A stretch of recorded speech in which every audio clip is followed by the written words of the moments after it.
Hello, my friends, and welcome back. Thank you very much for being with me again today.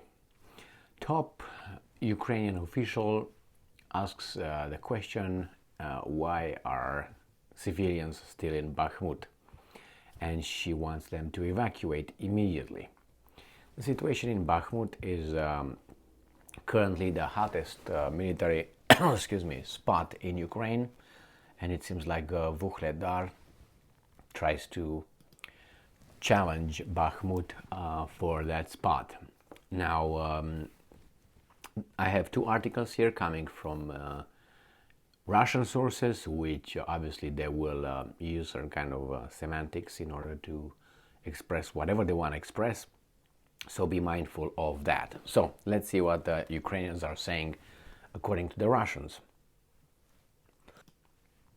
So the first article comes from Russia Today, from Friday, 17th of February 2023. Patriotic civilians must leave key embattled city, top Ukrainian official. And I'm quoting, sane law-abiding people should evacuate Artyomovsk immediately. That's Bakhmut, but that's the Russian name. The deputy prime minister in Kiev urged. Ukrainian Deputy Prime Minister Irina Vereshchuk has warned civilians who remain in the contested frontline city of Artyomovsk to leave immediately. All right, the official expressed surprise at thousands of people reportedly still in the area as the battle rages. And I'm quoting, frankly, I wonder what 6,000 civilians are still doing there. End quote. Vereshchuk wrote on Facebook on Friday, and I'm quoting again, if you are sane, law-abiding, and patriotic citizen, you should evacuate immediately. End quote. The politician argued that by remaining in the city, civilians are risking their lives, their own lives, and those of the people trying to help them, and are standing in the way of the Ukrainian troops defending the area. Last week, the authorities in Kiev announced further restrictions on access to Artyomovsk, which is known as Bakhmut by Ukraine. Starting from Monday, only civilians with special single-day permits are allowed in, and only military-accredited journalists qualify for entry. There has been intense fighting for several weeks for the control of the city, which is the People's Republic of Donetsk, which is in the People's Republic of Donetsk, and forms part of the Donbas defense line prepared for years by Kiev. Russian troops have made advances and, according to reports, have significantly disrupted Ukraine's ability to resupply troops in the city. Washington has downplayed, yes they did, the importance of Artyomovsk to the broader situation on the battlefield. Even if the city were to fall, and I'm quoting, it would not have a strategic impact on the overall war, end quote. National Security Council Coordinator for Strategic Communication John Kirby said this week. Well, it's true, but it seems like you fight like crazy for it. And then you say, well, it's okay, it's our territory or our town. Yes, but look what's going on over there. If you would have considered it an open city, would have been a different story, and I'm pretty much certain lives would have been spared on both sides, especially civilians. The US government has reportedly urged Ukrainian President Vladimir Zelensky to withdraw troops and prepare for a further counteroffensive. That's correct. I made a video on that saying that they should just regroup and fight another day and leave Bakhmut. However, the Washington Post reported this week that Zelensky refuses to do so because he, and I'm quoting, attaches symbolic importance, end quote, to the city and fears a setback to morale should it be surrendered. Now, that's very interesting. The word symbolic importance is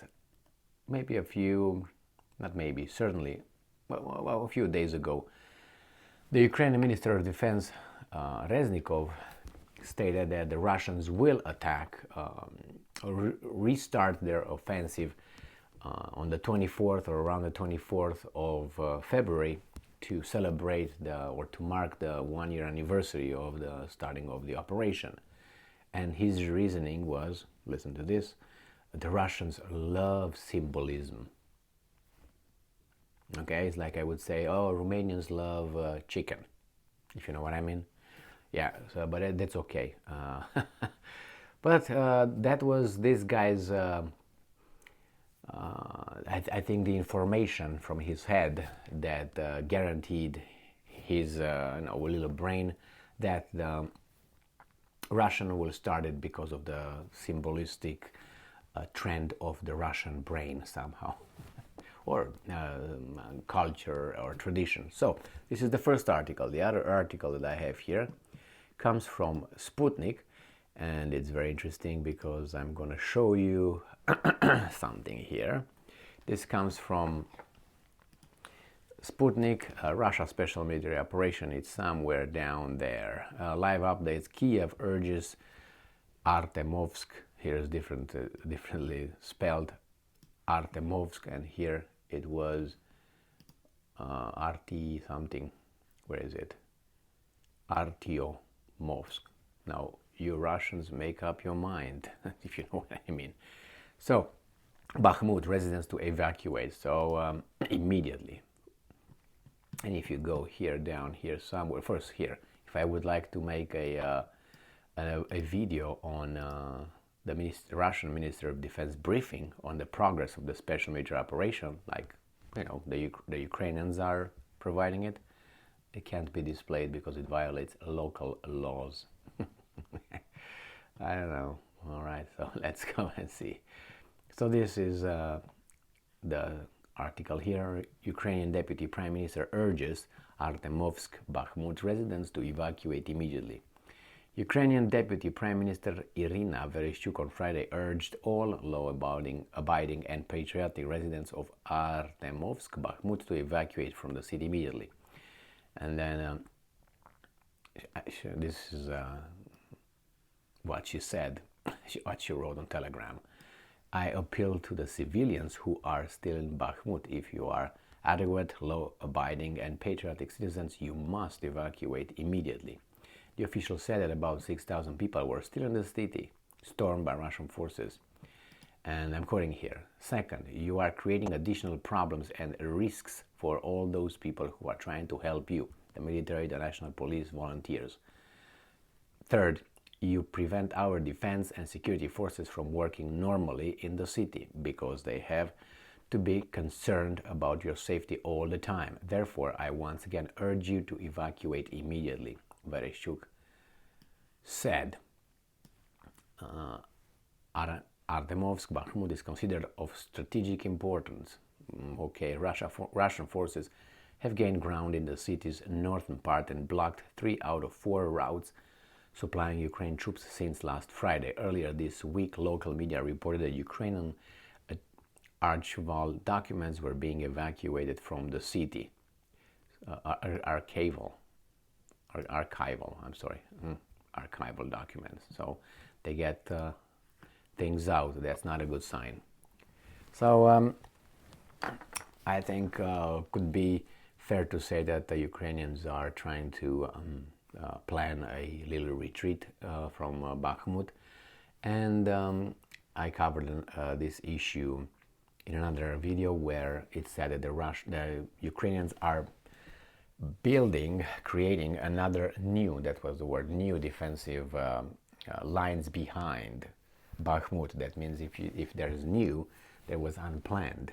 So that means they didn't expect this to happen, and since they are building those defensive lines and dig trenches and whatever they do over there, shows me that they are planning to move back behind those defensive lines in case, and it seems like they are inclined to do so, will get out of the city.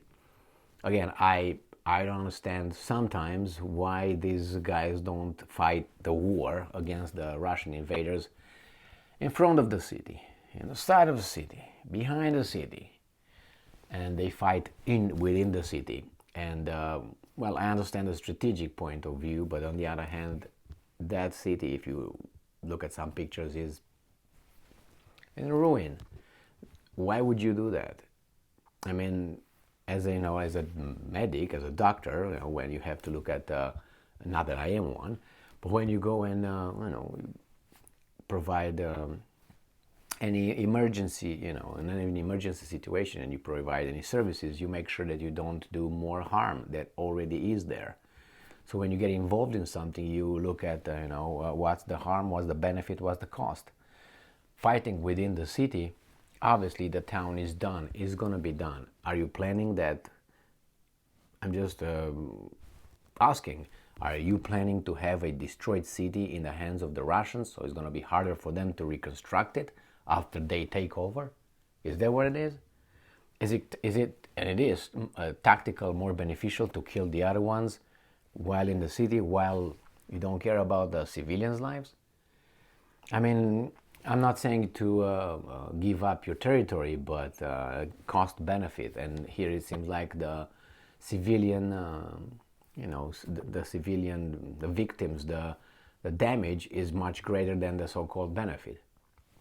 That's my assessment. And remember, and I will always use this example, Paris in the Second World War, when the Germans were approaching, they declared Paris an open city. That means we're not going to fight it, don't blow it, don't destroy it.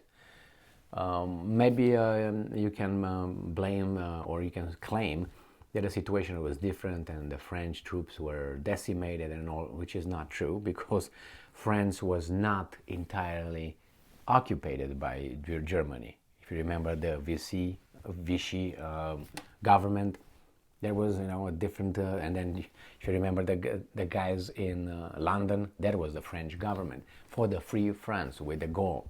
So, and Paris, you see it as it is right now, and you see a lot of things over there because they declared it an open city, and the Germans, contrary to some, did not blow it up, and now you can admire it.